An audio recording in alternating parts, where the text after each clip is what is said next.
स्वामी समर्थ. जय जय रघुवीर समर्थ. 3 वेळा मृत्यू आला पण तो वाचला. खरी घटना काय आहे, सत्य घटना जाणून घ्या. कधी कधी ना माणसाच्या आयुष्यात असे प्रसंग घडतात की त्यावेळेला ना मिरेकल झाल्यासारखं वाटतं. असं वाटतं की हे होऊच शकत नाही किंवा हा चमत्कार आहे. आणि हा चमत्कार स्वामी सेवेकरांच्या बाबतीत 100% खरा असतो. कारण आहे ना, जिथं स्वामी ना तिथं चमत्कार शेवटच्या क्षणी होणार. आणि अशी चमत्कार होणार ज्यावर आपला विश्वास बसत नाही. तुम्हीही स्वामींचे सेवेकरी असाल तर श्री स्वामी समर्थ कमेंट नक्की लिहा. तर चला, आजची सत्य घटना सांगते तुम्हाला. ही घटना आहे राहुरी तालुक्यातील वळण इथल्या एका काकांची. आणि ही घटना त्यांच्या आयुष्यात अशा घडलेल्या आहेत की ज्या व्यक्तीने त्या घटना पाहिल्या ना, त्या व्यक्तीने असं सांगितलं की हा व्यक्ती वाचूच शकत नाही. पण तरीही ते वाचले आणि आजही ते व्यवस्थित आहेत.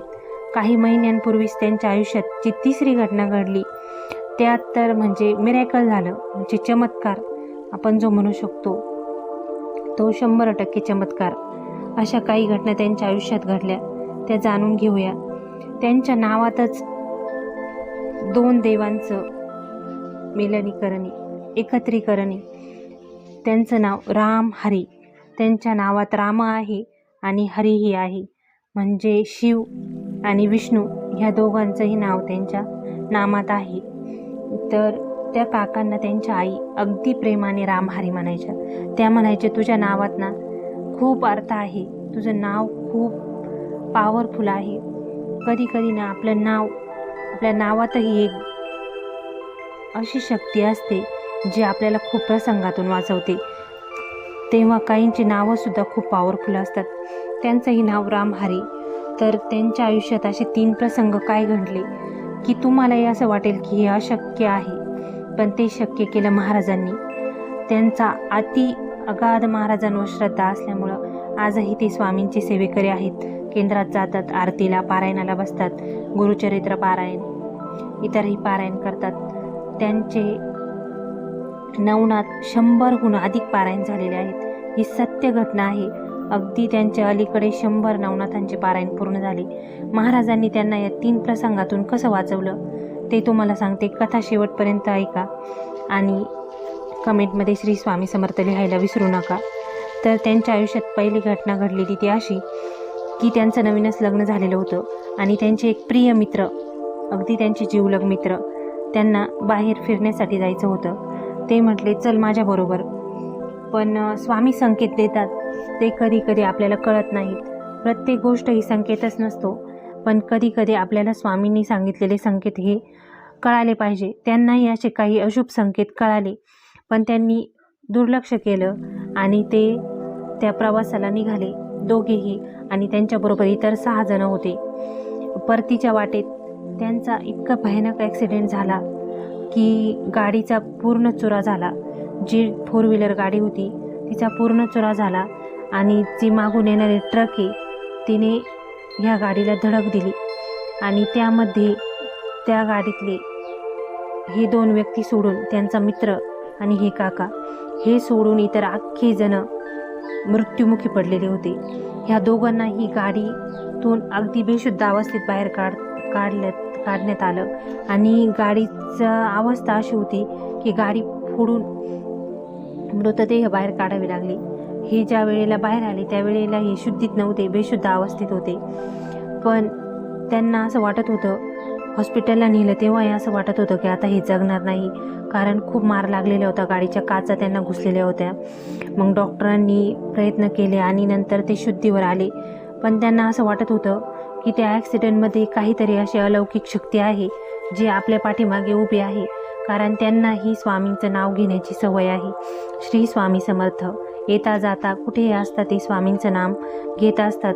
स्वामींच्या नामात खूप ताकद आहे, हे फक्त जो घेतो आणि ज्याचा विश्वास आहे त्यालाच कळतं. त्या प्रसंगातून ते वाचल्यानंतर त्यांच्या आयुष्यात दुसरा प्रसंग घडला. ते शेतकरी कुटुंबातले आहे. शेती करणं हा त्यांचा मुख्य उद्योग आहे. तर ते रानात असताना, अगदी रान ही त्यांचं एकांटी म्हणजे तिथे कोणाच्याही वस्त्या नाही, अशा एकांतात त्यांचं शेती आहे. तिथे ते पाणी भरण्यासाठी गेलेले होते आणि दुपारची वेळ होती म्हणून ते झाडाखाली झोपलेले होते. झोपलेले असताना त्यांना गाढ झोप लागल्यानंतर त्यांना आपल्या अंगावर काहीतरी आहे जड असं जाणवलं, म्हणून त्यांनी डोळे उघडले. आश्चर्य म्हणजे त्यांच्या अंगावरती नाग बसलेला होता आणि अगदी फणा काढून. त्यावेळेला त्यांना काही सुचलं नाही, पण त्यांनी फक्त श्वास रोखून धरला, हालचाल शरीराची बंद केली आणि त्यांनी अंतःकरणातून फक्त महाराजांना एक हाक मारली, श्री स्वामी समर्थ. महाराज, तुम्ही जिथे कुठे असाल ना, धावून या माझ्यासाठी. आज मला तुमची या क्षणाला खूप गरज आहे. असं ते मनापासून महाराजांचा धावा करायला सुरुवात केली. त्यांनी काहीच केलं नाही, शरीराची हालचाल केली नाही, कारण त्यांना माहीत होतं आपण हालचाल केली तर हा नाग आपल्याला डसेल आणि आपला जागेवर मृत्यू होईल. आणि मदतीला बोलावण्यासाठीही तिथे आजूबाजूला कोणी नव्हतं. त्यावेळेला त्यांच्यासाठी होते ते फक्त स्वामी महाराज. आणि त्यांनी डोळे बंद केले आणि अंतःकरणापासून महाराजांना एक हाक मारली की स्वामी, कृपा करून धावा आणि तुम्ही जिथे कुठे असाल तिथून महाराज लवकर या माझ्यासाठी.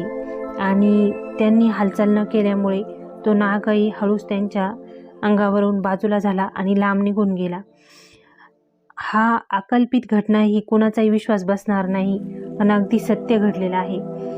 हा प्रसंग झाल्यानंतर त्यांचा महाराजांवर विश्वास आणखीनच दृढ झाला. ते शेतकरी कुटुंबात असले तरी, शेतीची कामे असली तरीही त्यांचा नियम आहे की महाराजांची सेवा केल्याशिवाय, नवनाथ महाराजांची सेवा केल्याशिवाय ते घराच्या बाहेर पडत नाही. हा त्यांचा नियम आहे आणि अगदी हा 40 किंवा 45 वर्षापासून हा त्यांचा नियम आहे, जो ते नित्यनेमाने करतात.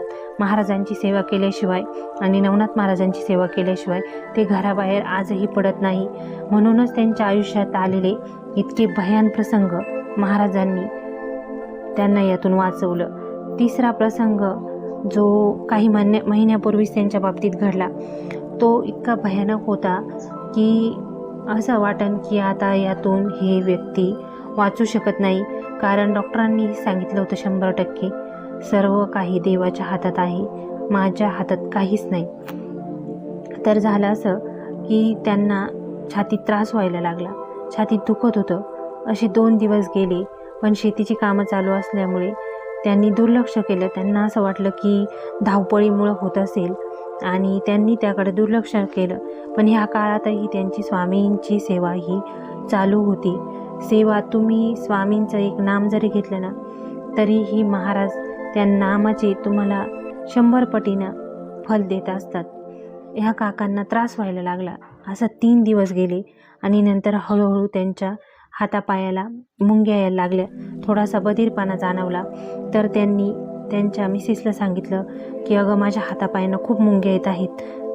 त्या म्हटल्या, काही नाही आहो, तुम्ही ना थोडंसं गरम पाणी टाका म्हणे, काही नाही, ते कामामुळं झालं असेल असं. आणि मग त्यांनी तसं करून बघितलं, पण त्यांना त्यांच्या हातापायात वेदना जाणवत नव्हता. म्हणजे हातापायांना काहीही त्यांनी स्पर्श केला तर त्याला ते जाणवत नव्हतं. मग त्यांना समजलं की काहीतरी होतंय. मग त्यांनी त्यांच्या मिसेसला सांगितलं आणि शेजारून एक व्यक्तीची मदत घेऊन ते हॉस्पिटलला गेले. गावात जे छोटं हॉस्पिटल आहे तिथं ते सुरुवातीला गेले.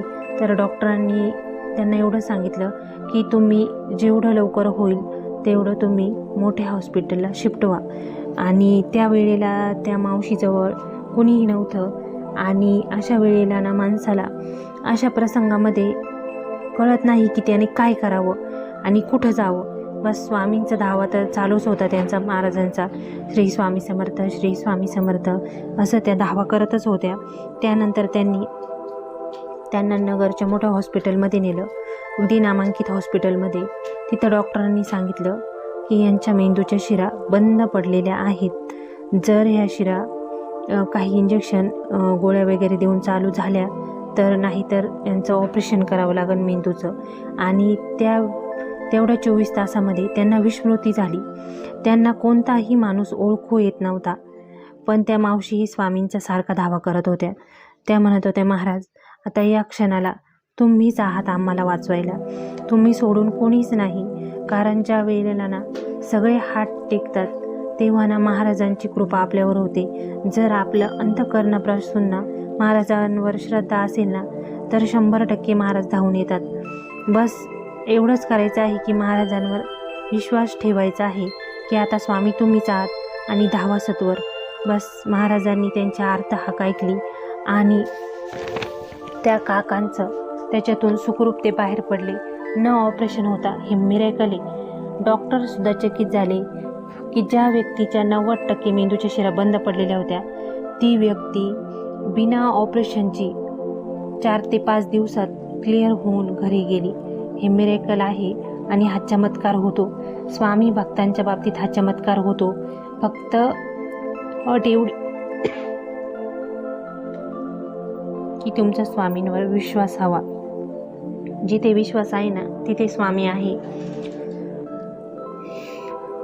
तुम्हालाही जर अशा कथा आवडत असेल तर चॅनलला सबस्क्राईब करा आणि कमेंटमध्ये श्री स्वामी समर्थ लिहायला विसरू नका. श्री स्वामी समर्थ.